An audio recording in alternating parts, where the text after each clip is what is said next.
Hello everybody, you're very welcome back to Law Hero. My name is Jen, I make videos with the law.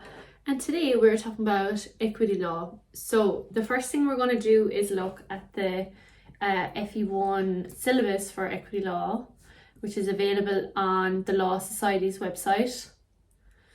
So it starts out with candidates will be expected to have a thorough knowledge and understanding of the modern principles of equity and trust. Syllabus also covers those aspects of the historical development of equity which are necessary to understand the modern law.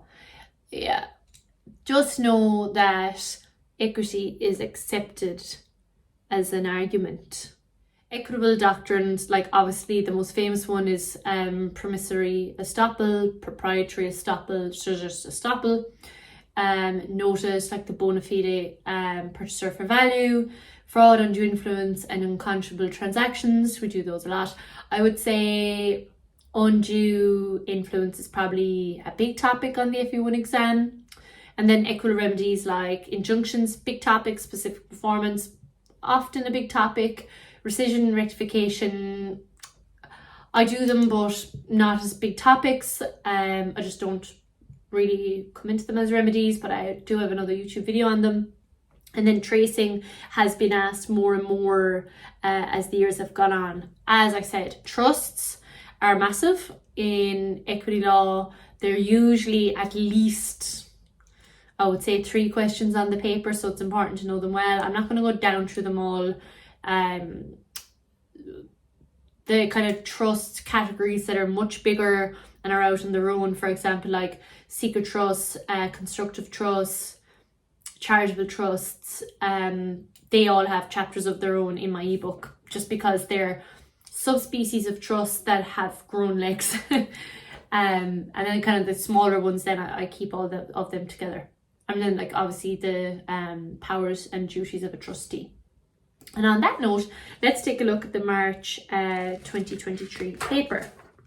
So the first question was an essay question, and you see re basham, so you think of detriment when it comes to proprietary estoppel, and then we're also asked about the role of unconscionability in proprietary estoppel. That was a fine question. The next question, if you go down to the end, says Catherine approaches you, asking her whether her intended trust will obtain charitable status. For the love of God, do not go down through all the legislation and the definition of a charitable trust. Just apply the law to the facts succinctly.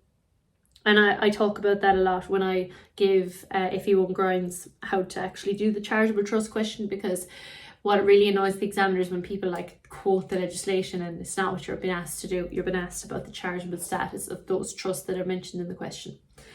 The third question then is a very, very long quote about trustee duties, and it's taken from Stacey v. Branch. And then you're asked to consider the law regarding the duty of trustees in relation to investment of trust property. I actually do a whole chapter on that.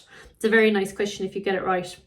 Question 4 is really long factually, but the most important thing you're trying to find out is, has there been litigation taken? And if there is, then, well, great, you can get a freezing order, or as it's also called, Mariva injunction, against a company that's trying to dissipate funds, or seemingly, allegedly trying to dissipate funds to the detriment of your client.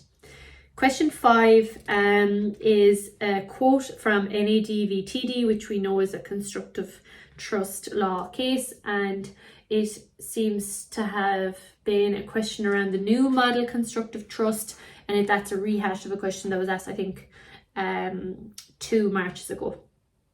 Question 6 is a problem question, and it also looks familiar. I think it's about owning a shop, and I definitely answered this one before, so this is a rehash as well, as to whether you may take the leasehold interest in the shop or whether you have to share it. And then would your advice be different if John's will was invalid and he died intestate, and you have to apply the law of intestacy? So I have answered that in my ebook, and that question has been asked before. The notes question I usually don't do myself. If you want to do it, just so you know what came up, was the principles governing the distribution of surplus funds upon the dissolution of an unincorporated association, the doctrine of satisfaction, and the circumstance in which a non-charitable purpose trust may be enforced. And then the last question was a quist closed trust, funds for a specific purpose, and I think this question was asked before as well. So all in all, a very fair equity law paper, I would say. And if you have any questions, check out my ebook. If you have any questions, check out lawhero.eu. My ebook on equity law covers everything here. You wouldn't have been missing anything. And yeah, I'll see you in the next video, which is EU law.